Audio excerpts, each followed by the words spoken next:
Graças e paz, queridos. Hoje, mais um estudo da nossa escola dominical. Nós vamos dar sequência, né, professor, no estudo da Bíblia, né? Como Isso. princípios, panorama, enfim, mas tudo voltado para a ideia de que precisamos conhecer melhor a Bíblia, né? Nós tivemos nos últimos 8 domingos anteriores, né, a série Princípios para Estudar a Bíblia. E nós vamos continuar estudando a Bíblia. Sim. E dentro desses princípios eu vejo que um aspecto importante é ter uma visão panorâmica. Sim, é muito parecido com o curso. Você entra, vamos lá no curso na Universidade de Anatomia. Então você chega lá, no primeiro dia o professor entrega o programa. Então você já sabe o dia que vai ter a aula lá de estudo de ossos, a aula que vai ter estudo de músculos, né? Então, em todo curso você tem uma visão geral, né? Sim, até antes de começar. E aqui também é muito importante isso, né? Por exemplo, essa Bíblia que eu tenho aqui, a Bíblia de Jerusalém, ela tem 2.329 páginas. Certo. Então é claro que se você puder já ter uma visão geral do todo, isso é muito importante. E eu até me fiz uma pergunta essa semana, né? E se alguém falasse, olha, eu quero um curso panorâmico que dure 1 segundo, o que eu falaria? Né? Eu pensei, pastor, né? E eu diria assim, Deus é amor. Eu gasto 1 segundo para falar Deus é amor. Então eu vejo que a síntese da síntese é que Deus é amor. Esse é o mais rápido e panorâmico que eu consigo enxergar. Né? E aí, através do estudo da Bíblia, a palavra de Deus, nós vamos percebendo como esse amor vai se manifestando, né? Desde a criação até na vinda de Cristo e até, então, na consumação, né? Que será, então, ali, vamos dizer, a questão do livro de Apocalipse. Então, o amor de Deus, ele permeia toda a palavra. Né? Bom, então se o curso passar de 1 segundo para 10 segundos, aí eu teria um tempo para explicar um pouquinho mais. E aí eu pensei o seguinte, se alguém me desse 10 segundos, eu citaria João 3,16. Que diz assim, porque Deus amou o mundo de tal maneira que deu seu Filho unigênito para que todo aquele que nele crê não pereça, mas tenha vida eterna. Eu penso até que se um dia a Bíblia for proibida e não vai dar para memorizar mais de 2.000 páginas, né? Eu vejo que se você tiver que um dia levar com você a essência, leve esse versículo. 10 segundos, você tem novamente aqui um resumo da essência da Bíblia. Porque o amor de Deus não foi um amor assim, que a gente utiliza a expressão platônica, que ele ficou lá no céu olhando, mas o amor trouxe Jesus. Aí toda a obra da cruz, morreu pelos nossos pecados, ressuscitou, enfim, está agora à destra do Pai. Tudo isso aí é uma demonstração desse amor de Deus em ação, né? Bom, nós temos mais que 10 segundos, nós temos algumas semanas pela frente. Sim. Então, evidentemente que quando a gente fala no panorâmico, a gente sacrifica um pouco a profundidade. Certo. Né? Mas a gente também não pode ser tão panorâmico que ficar só em 1 segundo ou 10 segundos. Dá para trabalhar um pouquinho mais. Né? Então a gente começa onde? A gente começa do começo, que é Gênesis. Né? E Gênesis está situado, então, dentro de um conjunto chamado Pentateuco. Né? Essa palavra penta, o Brasil foi pentacampeão alguns anos atrás. Então, penta quer dizer 5. Né? Eu verifiquei, a palavra penta tem o sentido de 5 rolos, né? Porque nós temos aqui, então, desde Gutenberg, né, o livro nesse formato aqui. Mas antes de Gutenberg, nos tempos, né, em que a Bíblia foi escrita no seu original, nós tínhamos, então, a Torá, né, que são os 5 primeiros livros. Aqui eu tenho, pastor, uma cópia da Torá. Ela é grande, né? Mas essa aqui é uma miniatura. Então, esses rolos, né, o rabino ele vai fazendo essa movimentação. Ela fica nessa posição aqui. Então, ele vai fazendo a leitura. Inclusive, no hebraico é o contrário. Né? Aqui a gente lê da esquerda para a direita. Eles vão lendo ao contrário, né? Da direita para a esquerda. Então, aqui, essa aqui é o modelo de Torá. Né? Esse é o formato. Então, eu até acredito o seguinte, naquela visão lá em Apocalipse, quando João disse que viu o livro, acho que eles adaptaram. Eu suponho que ele não tenha visto isso aqui, porque ele não conhecia ainda. Né? Ainda estava 1.500 anos do livro nesse formato. Então, é provável que ele viu lá os rolos. Os pergaminhos. E em um dado momento, alguém trocou o rolo por livro. Né? Senão ele falou, olha, eu vi uma caixinha. Ela tinha o formato de uma caixinha. Sim. Então, até que como fala escrito por dentro e por fora, na visão dele, eu entendo que foi escrito dos dois lados, né? Porque o rolo dá para você escrever dos dois lados. Frente e verso. Então, nós vamos começar do começo, e o livro que trata dos começos é o livro de Gênesis, né, que tem o sentido no grego lá de origem. de começo, né? E eu penso, pastor, que já que vamos começar do começo, a gente começa no capítulo 1, versículo 1. Certo. Né? Porque lá ele vai dizer, né? Ele vai falar da criação do mundo. Mas antes aqui é importante lembrar também que existe uma tradição que diz que Moisés escreveu este livro. Né? Sim. O Pentateuco teria sido escrito por Moisés. Mas aí eu verifiquei que existe uma certa crítica no sentido de que, será que foi tudo? Porque no finalzinho do quinto livro, que é Deuteronômio, lá no último capítulo, ele vai falar da morte de Moisés. Né? Certo. E eu acho assim, que o indivíduo, ele escreveu um livro, tudo bem, mas ele falar da própria morte dele fica meio estranho. Então é provável que, pelo menos lá pelo final de Deuteronômio, algum outro autor tenha Sim. escrito, né, pastor? A questão é assim, né, professor? Existe a tradição, e pela tradição é colocado o livro escrito por Moisés. Né? Até o que a gente tem que entender, assim, que o princípio do texto sagrado, porque muitas vezes a gente fica assim, será que foi ele, não foi ele? Então tem alguns detalhes que não vão acrescentar muito, né? Então, é como no caso do livro de Hebreus. Alguns dizem que foi Paulo que escreveu, outros dizem a maioria diz que não. A maioria diz que não. Pela questão... estilo escrito. Estilo, enfim, e tal, né? Mas para nós, lógico, a gente estuda isso, vai ver as teorias, né, que existem, mas para nós o princípio, nós temos que entender esse princípio de Gênesis, né? O amor de Deus trazendo a criação, formando o homem, fazendo tudo que é necessário para que ele possa viver ali em comunhão com o Senhor, né? Pastor, a gente começa em Gênesis, começa no capítulo 1, versículo 1, e lá diz assim, né? No princípio criou Deus o céu e a terra. Sim. Então, o livro de Gênesis, a Bíblia começa falando da criação do nosso mundo aqui, do nosso universo. Isso. Né? E aqui sempre tem uma pergunta que está sempre presente. A pergunta é, mas afinal de contas, Deus fez o mundo? Essa é uma pergunta que está aí presente na nossa sociedade. Né?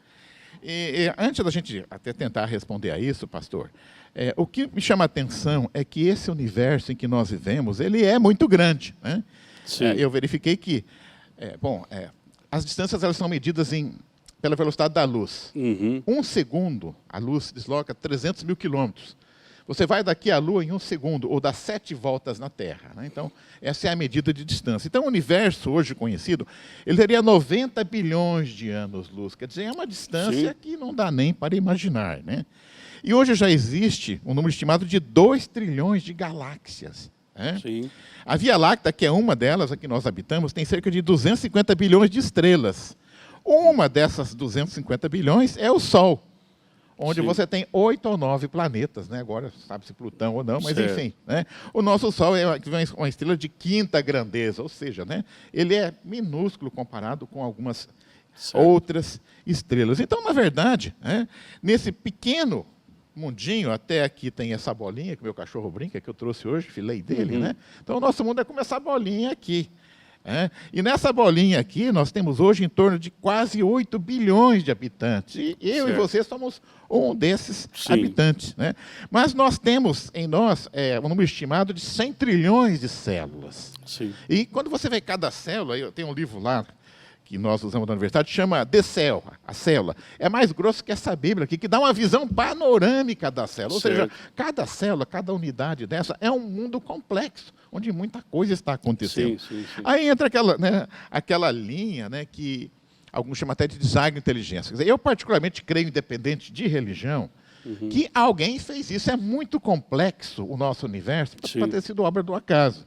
Então isso não é uma questão de fé, pastor, é uma questão que eu vejo assim, eu tenho 2 caminhos. Ou eu acredito que alguém fez isso, ou eu acredito que isso é obra do acaso. Para mim fica muito difícil.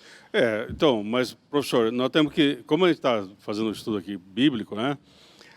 Por exemplo, lá em Hebreus, diz assim, ó, pela fé entendemos que Deus criou este mundo. Né? Então, se a gente crê de uma forma ou de outra, tal, seria a mesma coisa de eu dizer, olha, o iPhone foi feito sozinho, ele foi... Essa Torá aqui, eu encontrei essa Torá, será que alguém fez? Ele foi evoluindo sozinho. Né? Então, para nós cristãos, né, não é uma questão de falta de inteligência, né, mas aí entra uma questão de fé. Nós acreditamos que Deus fez. Né? Existem outros mundos? Nós acreditamos que existem outros mundos, outras coisas, outros, enfim, né? Mas nós entendemos que Deus, ele tem essa expressão, é o arquiteto do universo. É o arquiteto, né? Que ele que tem na sua mente, né? Agora, nós trazemos especificamente, né, para o planeta Terra esse princípio, né, da criação aqui no planeta Terra, né? É como essa bolinha, pastor. Essa bolinha muda. Veja que essa bolinha ela tem uma cor definida, ela tem um design, né? Quer dizer, eu entendo que alguém... Então, não é uma questão de fé. Eu creio que essa bolinha, alguém fez essa bolinha. Sim. Então, né? Agora, eu vejo também que ficar só nessa que há um construtor do mundo. Nós temos um filósofo, que eu li um livro dele, é o Voltaire, filósofo francês, iluminista, ateu, né? Anti-religião. Mas ele escreve um livro chamado Tratado de Metafísica, onde ele conclui que há um ser superior que fez tudo. Sim. Mas ele para ali, eu chamo ele de um deísta. Né? Sim. Então, é como se Deus tivesse feito o mundo e tivesse ido embora. Então, não há o Deus de amor. Sim, sim. Então eu vejo que a gente não pode parar aí. Né? Por isso que é assim, né, professor? Não tem o salmo, né? Um dia faz discurso outro dia, uma noite, enfim, e tal. Né? Então nós temos que entender que Deus ele é muito mais do que o criador dessa natureza, porque tudo que Ele criou há um propósito, há um objetivo. Né? Tanto é que a gente pegar lá no livro de Gênesis, todas as coisas que foram feitas, né? Separação dia e noite, terra, água, os animais, enfim e tal, por último vem o homem. Ou seja, Deus primeiro ele prepara tudo para que possa o ser humano desenvolver a sua vida nesse planeta. Certo, certo. Pastor, outra crítica também que há em relação à Bíblia, que eu vejo muito, é isso, né? Muitas pessoas dizem, olha, esse texto da criação do mundo ele é insatisfatório, ele é incompleto. Né? Até antes que o pastor faça algum comentário, eu li recentemente este livro aqui, ele chama Por que Dormimos? É um livro muito interessante. E esse autor, ele é um cientista, ele publica em revistas internacionais, mas ele trouxe para o leigo muitas informações em relação ao sono. Sim, da importância. E ele quantifica, o que eu aprendi aqui, a gente não tem ideia quanto que a gente perde quando a gente perde uma noite de sono. A capacidade de aprender, prestar atenção, memória, cai muito. Né? Mas veja bem, o próprio título do livro, Por que Dormimos? Eu li o livro inteiro e não fala nada de ronco aqui, pastor. Né? Mas olha, o título do livro não é Por que Roncamos, é Por que Dormimos. Certo. Ele fala muito pouco de sonho também. Certo. Então eu vejo que quando você faz uma crítica, mas a criação do mundo é muito incompleta. Né? Sim. Quer dizer, nós temos que entender, então, qual foi o objetivo. Esse autor chamado Matthews Walker, quando escreveu Por que Dormimos, ele está falando da importância de nós dormirmos. Esse é o objetivo, o título já diz isso. Né? Então, agora, quando eu pego a Bíblia, que diz que a descrição da criação do mundo é insatisfatória, né? Eu vejo que é uma crítica que não faz sentido, porque eu vejo que o objetivo não foi exatamente nos dar todas, porque não cabe aqui, nesse texto, tudo o que foi feito. O que está colocado aí, professor, que a gente tem que ver assim, porque muitas vezes a gente está preocupado no como que foi feito isso, como que foi feito aquilo. Aqui, a Bíblia ela tem a ideia de dizer para nós, de trazer para nós, é que Deus fez. É isto. Agora, em detalhes, a Bíblia não é um livro científico, a Bíblia não é um livro histórico, a Bíblia não é um livro filosófico, a Bíblia é um livro de fé que vai nos fazer entender pela fé que Deus fez essas coisas. Né? Não é ser desprovido de uma racionalidade. Né? Mas, por exemplo, o senhor pega, tem esse livro aí, a gente vê lá em Gênesis, né? Deus fez o homem dormir para depois trazer a mulher à existência. Deus fala da importância de ter um momento de descanso. Isso, então, exatamente. Perceba assim, todo o cuidado que Deus foi trazendo, elaborando, porque o nosso corpo físico, né, tem uma limitação, precisa restaurar, é como uma máquina. Exatamente, então, exatamente. Mas nós somos mais que uma máquina, mas o nosso corpo Ele é essa máquina, porque na verdade nós somos espírito, pessoas espirituais que habitamos um corpo físico, né? Mas Deus deu toda a dinâmica de como nós podemos cuidar desse corpo, da nossa alma, enfim, todos os aspectos do viver humano, né? Eu entendo, pastor, que quando Deus criou o mundo, quer dizer, depois ele nos deu a Bíblia, né? Quer dizer, o objetivo do texto aqui não é descrever como foi feito, mas Deus, na verdade, ele pretende se apresentar para nós como aquele que fez o mundo, como a expressão do seu amor, e esse Deus que aparece em Gênesis 1 é o Deus que vai até o final de Apocalipse. Sim. Então, eu acho que o importante aqui é que o objetivo de Gênesis foi, da mesma forma que esse livro aqui, o autor escreveu, né, o objetivo dele é falar por que dormimos, né? O objetivo aqui é uma apresentação. Deus irá se apresentar para nós. E a primeira expressão do amor dele, da graça dele, né, nós nem existíamos, não tínhamos mérito nenhum. Então eu acho que a própria criação do mundo é a primeira expressão da graça de Deus, um favor imerecido com certeza, que ele faz por nós. E aí, professor, pela compreensão que nós temos da palavra de Deus, da Bíblia Sagrada, Deus, ele não é só o criador da vida, ele é o mantenedor da vida. Isso. Então, durante toda a história, nós vemos Deus criou, porque tem muitas pessoas que acreditam que Deus criou, mas quando, como Voltaire, a manutenção da vida através da presença do Senhor, né, Deus não criou simplesmente esse mundo e se ausentou e foi para uma outra galáxia. Ele se faz presente em nós através do Espírito Santo. Não é? Pastor, essa palavra Deus que está em Gênesis 1:1, lá no original, no hebraico, é Elohim. Certo. Né? Você tem eu, que é Deus, E-L, né? E-L, Deus, né? E você tem, então, o Elohim. E essa palavra Elohim, ela é um plural. Plural. Né? E nós somos uma religião monoteísta, né? Certo. Então, quer dizer, uma religião monoteísta começa, ao pé da letra, poderia ser traduzido assim, no princípio Deus os criou. Mas aí, pastor, eu faço até uma correlação com a Bíblia. Quando eu falo Bíblia, eu tenho um conjunto de livros, mas eu penso em um livro só. Com então certeza. eu acho que aqui, quando fala Elohim, no sentido de plural, quer dizer, é plural, mas há unidade. Para mim já está implícito, na primeira frase da Bíblia, a Trindade, o Pai, o Filho e o Espírito Santo. Então, né, é uma palavra que tem o sentido de plural, mas, ao mesmo tempo, ela dá uma ideia de unidade. Então, quer dizer, não é só o Deus, digamos assim, é o Pai e o Filho e o Espírito Santo juntos, trabalhando nessa obra. Inclusive, o Espírito Santo já está no versículo 2. Né? Porque, no versículo 2, o que nós vamos ler lá, então, né? Gênesis 1:2, né? Que o Espírito de Deus pairava sobre as águas, né? Então, quer dizer, o Espírito de Deus, quer dizer, no versículo 2 aparece o Espírito Santo para nós, né? Eu verifiquei também, pastor, que um outro sentido desse Elohim é força criadora.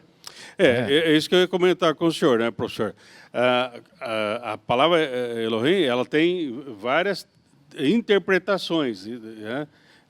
A gente não traduz assim literalmente, por exemplo, casa, house, casa, entendeu? Há muita, vamos dizer assim, é uma teologia por trás dessa disso, palavra. Né? E o que nós entendemos, né, é que realmente esse é o princípio. Não há uma descrição, a Trindade estava ali, mas o Espírito pairava sobre as águas, disse Deus, né? E aí onde entra Jesus? Jesus é a palavra. Isso. A palavra, né, que traz vida. Haja luz, então houve luz. Né? No princípio era o verbo estava com Deus e o verbo era Deus. João 1:1. Isso. Então, ali, por inferência, nós entendemos a questão da Trindade, né? E verbo, para mim, é a palavra em ação, né? Sim. O verbo é a palavra em ação. Quer dizer, Jesus é o verbo que está presente na criação também. Então, eu vejo assim, Gênesis 1:1 fala de Deus, do Elohim. No 2 fala do Espírito Santo. E a gente pode complementar, então, com João, porque a Bíblia, na verdade, tem essa característica que está tudo interligado, né, pastor? Então, para você ter uma ideia, então, assim, lá no capítulo 18 de Gênesis, no versículo 2, ali é uma descrição de que aparece 3 pessoas, né, para Abraão, que vai anunciar o nascimento de Isaac, né? Mas é interessante ali que, num certo momento, aí fala assim, eis que eu farei que você tenha um filho e tal, até Sara ri, né, que ela está dentro da barraquinha ali e tal, mas ela escutou essa palavra. Então, seriam três pessoas... A Trindade novamente presente. É uma inferência da manifestação da Trindade ali. Porque, assim, aí Abraão adora, enfim... essa dinâmica que muitas vezes nós temos que perceber, porque se eu for literalmente ver alguns textos, não olhar ele com uns olhos da fé, enfim, a gente se embaraça com muitas palavras, né? E Deus, quando vai fazer o homem, ele não diz assim, eu vou fazer, ele diz, façamos a nossa imagem. Então ele fala no plural. Então fica implícito que ele não está sozinho. Isso, porque a Trindade é a melhor comunidade. Então, vamos dizer assim, que a gente não consegue muitas vezes, por isso chama até o mistério da Trindade, mas é essa percepção de uma profunda comunhão. Né? Então, a Trindade é uma profunda comunhão que Deus quer ter com o ser humano. É isso, né? Exatamente. E essa força criadora, o senhor tem razão, pastor, porque veja bem assim, Deus não é só uma força criadora. Aí ficaria lá na visão de Voltaire do deísmo. Né? Mas ele tem, por exemplo, ele diz assim ó, lá em Gênesis 2:3. Abençoou Deus o dia 7º e o santificou, porque descansou nele de toda a sua obra que Deus criara e fizeram. Ou seja, ele não só faz, ele não é força criadora, ele abençoa aquilo que ele fez. Né? Um pouquinho antes ele diz assim, e viu Deus que tudo quanto tinha feito, e era muito bom. Aí foi a tarde e a manhã do dia 6º. Ou seja, ele avalia o que fez, ele abençoa o que fez. Então não é só força criadora, é mais do que isso. Então, viu que é bom, né? Ali, a palavra o bom ali é tov, que tem um sentido assim, e viu o valor disso, né? A importância disso. Né? Tanto então, que nós temos que ver, né, como nesse livro desse autor moderno aí, de agora, a importância do descanso, a importância de nós termos, tirar o pé do acelerador em muitos momentos, porque a gente fala assim, eu não posso parar, né? Tem essa ideia. E nós vimos aí que a pandemia fez todo mundo parar. Então, o que nós aprendemos com isso? Nós temos que ter o nosso momento de descanso, tem que ter um momento de lazer. Enfim, tudo isso aí é importante para o nosso corpo, para a nossa mente, né? É interessante, pastor, na época que o comunismo foi implantado na União Soviética, nos anos 20, no século passado, eles tentaram mudar para 10 dias e não funcionou. E olha que o regime lá era linha dura. Então já houve tentativa de mudar. Mas, quer dizer, existe algo na natureza, existem hoje chamados ritmos septadianos, alguns ritmos biológicos. Então existe essa necessidade do descanso, né? Eu entendo que o sábado é um dia separado para o descanso. Então, esse sentido do sábado, não o dia da semana. Nós entendemos a nossa interpretação, a expressão sabá, no sentido assim, um dia de descanso. Então eu posso ter meu sabá na segunda-feira, ou na terça, ou na quarta, quer dizer, hoje o mundo é 24 horas, né? Mas então eu tenho que entender assim, eu tenho que pegar um dia e parar, né? Escolha o dia, escolha o momento, né, para parar. Mas mais do que parar, esse também é um momento para nós nos lembrarmos de que nós somos seres finitos e que Deus que fez todas as coisas. Então não é só simplesmente um parar físico, mas também é um parar espiritual, onde eu vou ter uma reflexão realmente da vida e do viver, né? Inclusive, eu vejo assim, o domingo é um dia santo, a palavra santo lá no original é ágil, separado. Então não é um dia para você, no sábado, lá, ficar festando, dormir 3 da manhã, acordar no domingo 10 horas, né? Depois à tarde assistir um jogo de futebol, xingar a mãe do juiz. Isso não é o sentido do domingo. O domingo é um dia que você separa para vir à escola dominical de manhã ou assistir em casa, para vir ao culto. Então, eu acho que isso é muito... Porque, eu acho que se não se cuidar, isso acontece muito. O domingo acaba sendo o dia mais carnal da semana para muitas pessoas. Então, porque também é assim, né, professor? Como eu falei, né, nós vivemos num mundo hoje 24 horas e tal. Né? A palavra domingo é Dominus, né? Que é o dia do Senhor. Então, se você não... Porque pode acontecer, né, professor, da pessoa não poder vir ao domingo, porque ele tem uma escala de trabalho, enfim. Então, faça da segunda-feira o seu Dominus. Isso. É o seu dia do Senhor. É os pastores, né, que trabalham no domingo. Você faça o seu Dominus na quarta-feira, faça o seu Dominus no sábado. Isso. Ou seja, mas é preciso ter um dia de do descanso, Senhor. um dia do Senhor, um Né? dia separado para Isso. Ele. Né? Pastor, aqui me chamou a atenção nesse texto aqui, quando a gente lê Gênesis capítulo 2, entre o 3 e o 4 aparece um detalhe que passa quase despercebido para o leitor. Né? Em Gênesis 3, a palavra que aparece, até Gênesis 2, 3, a palavra que aparece é Deus. Mas a partir do versículo 4 do capítulo 2, muda para Senhor Deus. Certo. Né? Ou seja, é Yahvé, né? E abençoa Deus Yahvé, né? Depois passa para... Elohim, né? Que é Deus, depois ele passa para Senhor Deus, que Sim. seria aí o Elohim Yahvé. Então, eu vou até ler aqui, né? Diz assim, Gênesis 2, 3 e 4. No 3 diz assim, e abençoou Deus o sétimo dia e o santificou, porque nele descansou de toda a obra que criara e fizera. Aí no 4, estas são as origens dos céus e da terra, quando foram criados no dia em que o Senhor Deus fez a terra e os céus. Ou seja, a partir do versículo 4, do 3 para o 4, ele passa de Deus para Senhor Deus na nossa língua. Né? Sim. Então, não é que Deus está mudando, é uma progressiva, ele vai se revelando. Isso, ele vai para nós. se revelando como, assim, de repente, um exemplo, né, professor, talvez bem simplista, mas assim, então, de repente, a gente começa a conversar, né? Então, meu nome é Basotti e tal. Aí, de repente, você fala assim, olha, eu trabalho na UEM. Isso. Quer dizer, então já é um conhecimento a mais. Eu sou casado, eu tenho um filho, eu tenho um cachorrinho. Exatamente.